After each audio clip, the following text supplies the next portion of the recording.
Hi, I just wanted to make you a quick video for this week. Your work so far has been great, and you might have noticed in our announcements that I made a new test.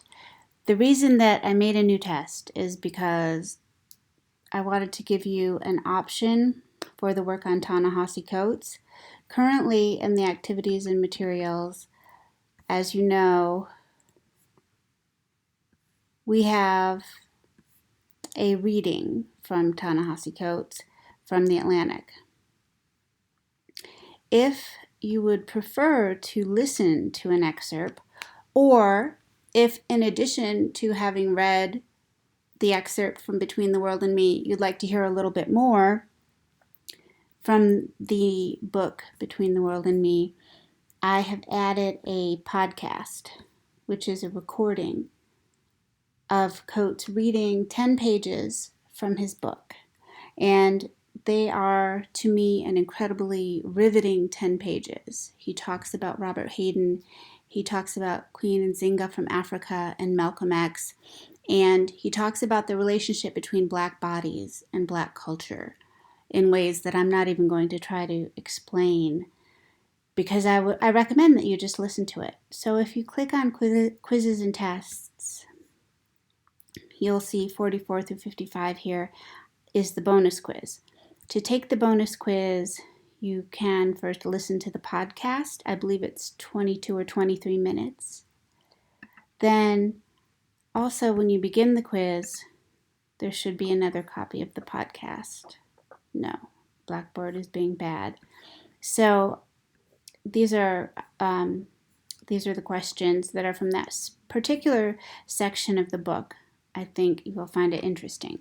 So again, the options here are you can do this instead of the other quiz. You can do this in addition to the other quiz.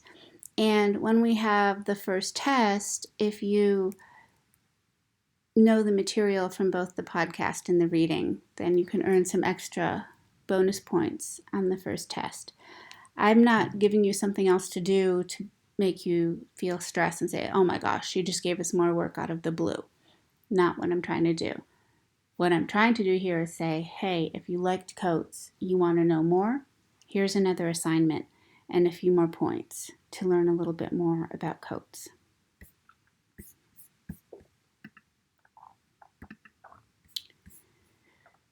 Down the road, you won't have to do quite as much work if you also want to do a little bit more now. Also, another thing I wanted to go over was the Hayden quiz, and I'm really impressed with the work you did on this quiz because it's very difficult. In terms of reading level and complexity, this is one of the more difficult poems in the English language. You need a lot of historical context, and when I've offered this quiz as an assignment before, sometimes people just give up and don't try to answer all of the questions because it's difficult. So one of the sections that I borrowed from the entire poem, this one that says, you cannot stare that hatred down or chain the fear that stalks the watches and breathes on you its fetid scorching breath. Cannot kill the deep immortal human wish, the timeless will. And part of the reason I chose this passage is because the you, it just points its finger, and it has this quality of, don't come over here, don't you dare, you, and just kind of calls out racism in an amazing way. Now, some of you responded that the deep immortal human wish is death, and the reason I have open-ended questions and answers on this quiz is because there is not one correct answer, but some answers are better than the others. If you cannot kill the deep immortal human wish, then saying you cannot kill death, I guess makes sense. But I want you to think a little bit more about what the deep immortal human wish and the timeless will are. Not everyone said death, but several people did. So when you actually take the quiz this time, you will get more feedback about the answers if you retake it. So I would like you to just take into consideration some more possible answers. So let's say the deep immortal human wish, the timeless will, is never to surrender, even in the worst.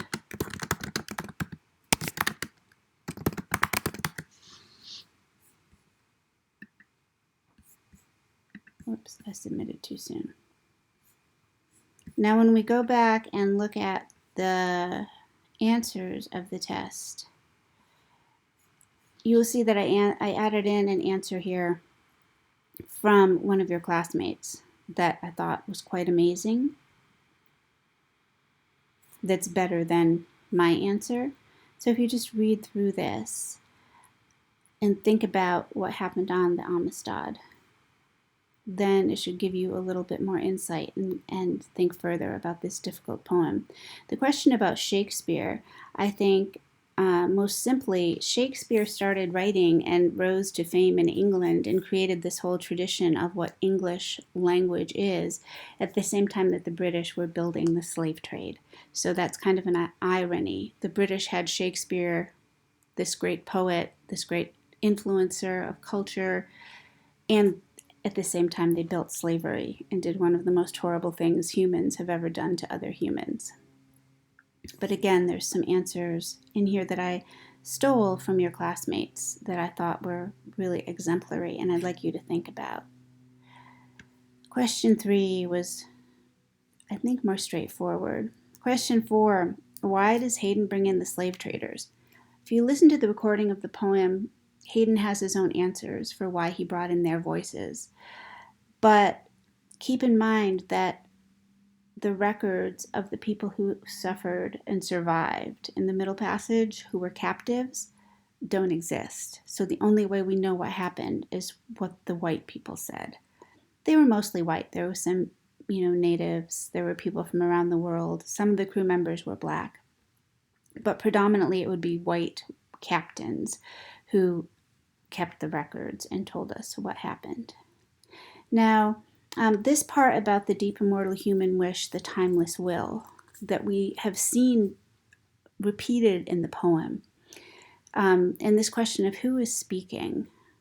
Now the answer cannot really be death, because Synques is its deathless primeval image.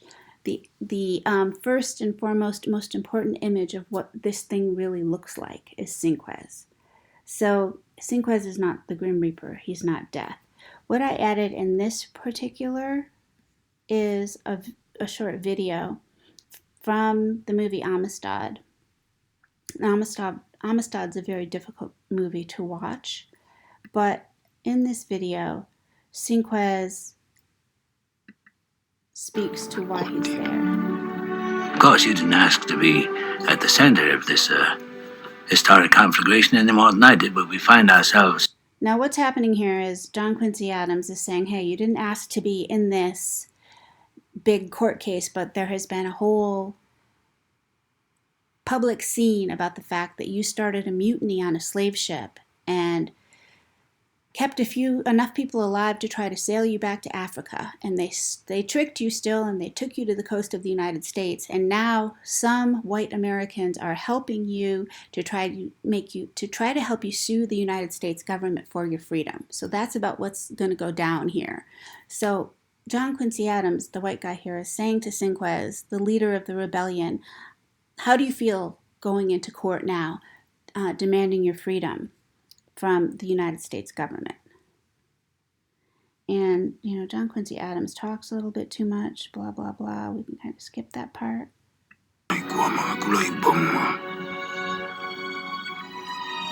What did you say?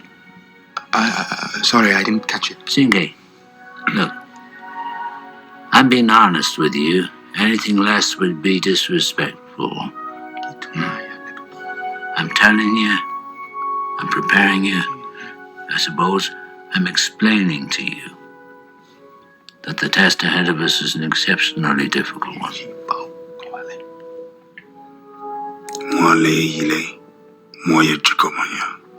We won't be going in there alone. Alone, indeed not. No, we have right at our side. We have righteousness at our side. We have Mr. Baldwin over there. Kenny Baldwin. Muma Danimia. Kikilima Atie. I met my ancestors. Ngaye Pelotigama. I will call into the past, Nasiati Hanga Wapa. far back to the beginning of time, Tigba Muma. and beg them to come and help me Jie Jiu. at the judgment.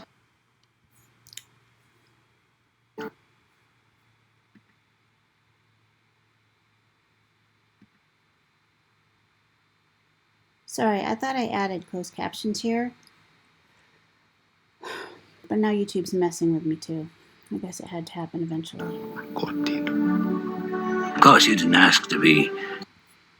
Okay, nonetheless, you can watch the video to get a better idea of who Cinquez is. And again, I copied an answer from a student that I thought was really spectacular. Not that anyone else's answers were wrong, this is just something else to consider and think about with this difficult poem.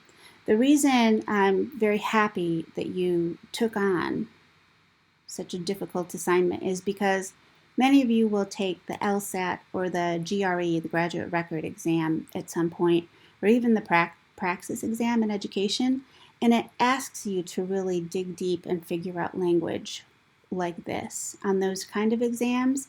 So this kind of reading prepares you for any kind of test that they can throw at you.